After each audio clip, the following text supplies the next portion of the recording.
Dyma awdur sydd yn fanwl iawn, gyda'i wybodaeth ac sydd wedi ysgrifennu naturiol a gonest iawn, fel byddai fac i mi adeg y rhyfel wedi wneud. Ysgrifio'r ardal yn fanwl drwy gynnwys ansoddeiriau da a chapelyddiaethau het. Mae'n dweud, o'r tren, roeddwn ni'n gallu gweld mynyddoedd oedd fel llosgfynyddoedd enfawr. Roedd yr olygfan o didog gyda blodau ac afonydd hardd. Felly ar awod panther, lleithi, a wnaeth Iwan, ac Iwan yn unig, sefyll ar ei draed neu ar ei thraed.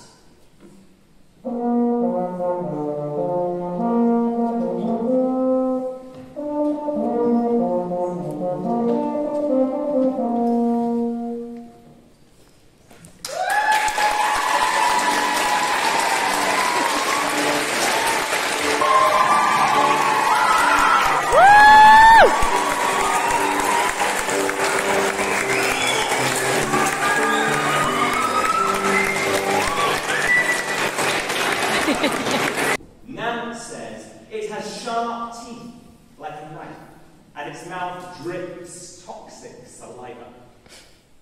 Smelly Moo called it naughty.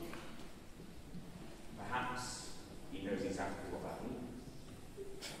Farmer summarizes that the only word to describe it is terrifying. Farmer wasn't afraid either to evoke powerful, emotional ideas in the piece.